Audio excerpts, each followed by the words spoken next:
सबसे पहले चौधरी चरण सिंह जी के कर्म भूमि पर आज हमारे बीच अपना समय निकालकर आए तेजस्वी मुख्यमंत्री आदरणीय योगी आदित्यनाथ जी का आपकी तरफ से स्वागत करता हूं। मंचासीन हमारे बीजेपी और लोकदल के वरिष्ठ नेतागण, पूर्व सांसद सतपाल जी, सांसद जी कह लें, और हमारे बागपत लोकसभा क्षेत्र के सभी विधायकगण, बीजेपी के सम्मानित जिलाध्यक्ष जी, हमारे कपिल देव अग्रवाल जी, सैनी जी, दूर दूर से आए और चुनाव की कमान को संभाल रहे बीजेपी के वरिष्ठ पदाधिकारी, क्योंकि हमने अनुभव किया है लोकदल का चुनाव लड़ने का तरीका कुछ अलग रहता है। अब बीजेपी के साथ हम लोग चुनाव लड़ रहे हैं, बहुत मेहनत बीजेपी के वरिष्ठ नेता कर रहे हैं और एक संतुलित प्रचार अभियान आपने चलाया। तो मैं मंच के माध्यम से आपको धन्यवाद और बधाई देता हूं।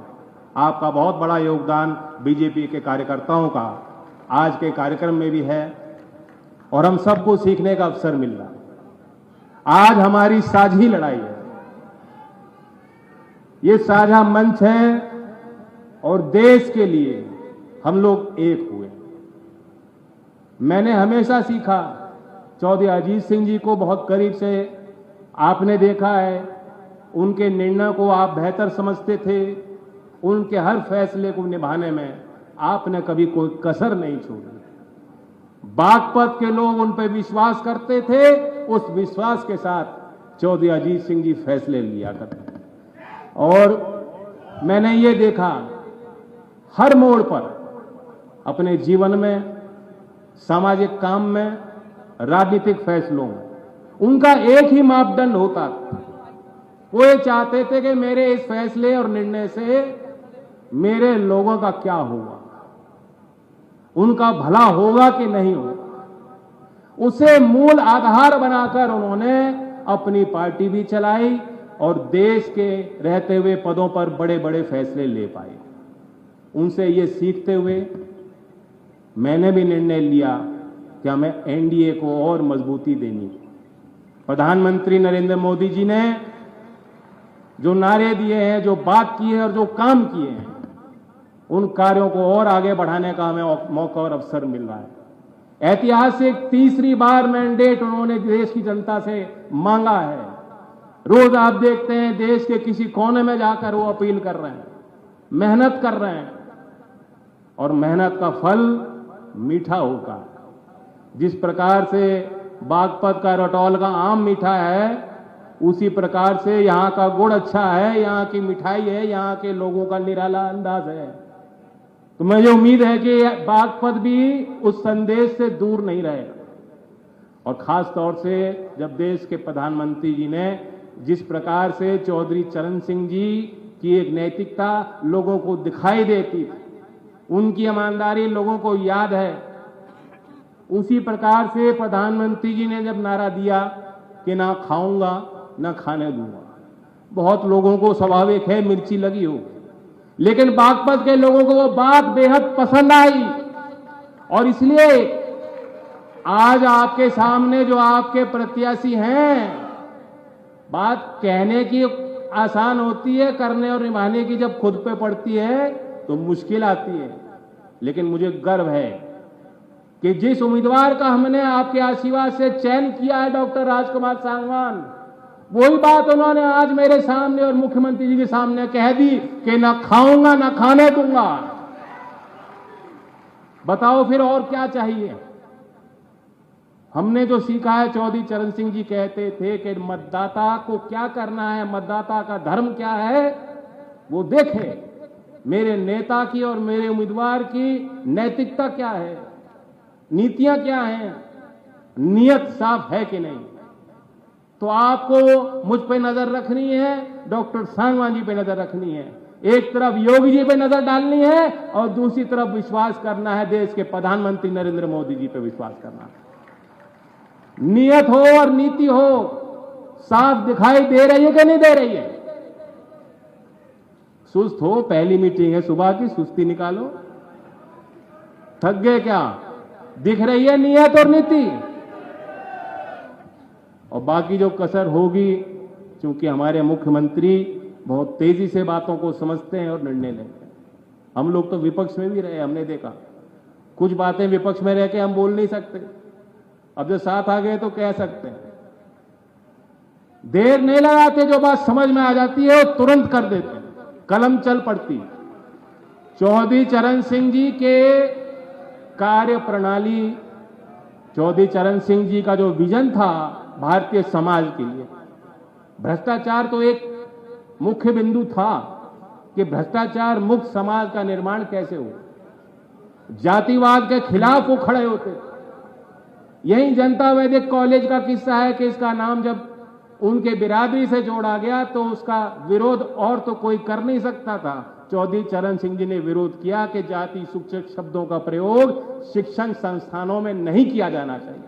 आज ऐसे ही शिक्षा मंदिर में कार्यक्रम हो रहा है। अब लोग इन बातों को समझते हैं, उस समय शायद लोगों को समझ नहीं आती होंगी। अब लोग समझ रहे हैं कि देश का निर्माण आधुनिक भारत का करना है तो जाति के और लिंग भेद के और इन चीजों से उठकर समाज को आगे ले जाना होगा। और एक और मुख्य बिंदु चौधरी साहब की नीति का था कि आर्थिक तौर पे गैर बराबरी से दूर कैसे हम करें, अमीर और गरीब के फासले को हम लोग कैसे बांटेंगे, और उसके लिए उन्होंने उपाय दिए। नंबर 1, क्योंकि उस समय ग्रामीण समाज बहुतायत में था, खेती कर रहे लोग बहुतायत में थे, आज भी हैं। उन्होंने समझा कि देश का मूल ढांचा अर्थव्यवस्था का जब तक गांव का विकास नहीं होगा ये भारत देश विकसित नहीं हो सकता। और दूसरी बड़ी बात, गैर बराबरी दूर करने की जो उपाय उन्होंने दिया, छोटे काम, बड़ी परियोजनाएं, बड़े प्रोजेक्ट सबको अच्छे लगते हैं कि अरबों रुपए की परियोजना आ गई साहब, बहुत बढ़िया। उद्घाटन करने में नेता को भी अच्छा लगता है, घोषणा करने में हमें भी मजा आता है, ताली बजाने वाले श्रोताओं को भी मजा आता होगा। लेकिन चौधरी चरण सिंह जी की जो बात थी वो नींव से जुड़ी बात थी, जमीन से जुड़ी बात, व्यावहारिक बात थी। वो कहते थे कुटीर उद्योग और छोटे व्यापारी का अगर हम सम्मान करेंगे, रोजगार सृजन की संभावनाएं जो वहां है किसी बड़े काम, बड़े परियोजनाओं से वो नहीं हो सकती। और आज भी देश की सच्चाई है, 6.5 करोड़ MSME जो छोटे उद्योग हैं, कुटीर उद्योग हैं, माइक्रो स्मॉल मीडियम एंटरप्राइज हैं, 6.5 करोड़ देश में हैं, उससे आधे से ज्यादा गांव देहात में हैं। और इस देश में सबसे बड़ी भूमिका MSME में बढ़ाने में अगर कोई सरकार कर रही है तो उत्तर प्रदेश की सरकार कर रही है। 96 लाख MSME उत्तर प्रदेश में पंजीकृत हैं। उत्तर प्रदेश के जो उत्पाद हैं औद्योगिक, 60% कहां से आ रहा है? वो 60% पैदावार छोटे कारखानों से हो रहा है। तो इसलिए और बड़ी जिम्मेदारी है। मुख्यमंत्री जी बैठे हैं, मैं बधाई देता हूं कि प्रदेश की सरकार पहली बार MSME को वरीयता दे रही है। और 13 मार्च 2024 को जब चुनाव की कोड लगा नहीं था, लागू नहीं हुआ था, तब एक बड़ा संदेश उन्होंने दिया। एक दिन में उत्तर प्रदेश सरकार ने 30,826 करोड़ रुपए के लोन MSME सेक्टर को दिए। तो बागपत का या खेकड़ा का हस्तशिल्प का उद्योग हो, बड़ौद के पुराने स्थापित व्यापार के काम हो, कई ऐसे उदाहरण बागपत जनपद में हैं कि लोग अपने छोटे काम और कारखानों में किस तरह से रोजगार भी दे रहे हैं और उनका प्रोडक्ट पूरे दुनिया में उनका प्रोडक्ट पहुंच रहा है। तो मेरी प्राथमिकता होगी कि जब तीसरी बार बड़ा मैंडेट जो 400 पार का नारा देश को दिया गया है, जब उस लक्ष्य को हम पूरा करेंगे और मिल के हम लोग सरकार में, हमारी प्रयत्न और कोशिश रहेगी कि छोटे कुटीर उद्योगों को और किसानों को कैसे हम बेहतर लाभ पहुंचा सकें, उनके लिए मंडियों का विस्तार कैसे हो और उनका प्रभाव कैसे हम लोग बढ़ाएं। ये मेरी व्यक्तिगत तौर से हमारे दल की नीति भी है और बहुत खुशी है कि जिनसे हमने मेल किया है और निर्णय लिया है, साथ काम कर रहे हैं। आज बीजेपी की भी मिशन में ये एक बड़ा हिस्सा उनके मिशन में है। आप करेंगे, मुझे विश्वास है कि यहाँ जो गन्ने की खेती करते हैं, किसान हैं, छोटे व्यापारी हैं, हर वर्ग के आदमी जीवन में मिठास लाने का काम जिस तरीके से आप कर रहे हैं और आगे आपको शक्तिशाली होके बढ़ चढ़कर करना है। मैं हमारे सोहनलाल द्विवेदी जी की 3 पंक्ति सुनाता हूं, प्रेरणादायक है, लंबी कविता है, मैं पूरी कविता नहीं सुनाऊंगा, 3 पंक्ति सुनाता हूं। घटा घिरी अटूट हो, अधर से कालकूट हो, यही सुधा की घूंट हो, जियो चलो मरे चलो, बढ़े चलो बढ़े चलो, गगन उगलता आग हो, गर्मी तो आ रही है ना, छिड़ा मरण का राग हो, लहू का अपने फाग हो, अड़ो वहीं गड़ो वहीं, बढ़े चलो बढ़े चलो, चलो नई मिसाल हो, जलो नई मिसाल हो, बढ़ो नया कमाल हो, झुको नहीं रुको नहीं, बढ़े चलो यूं ही बढ़े चलो।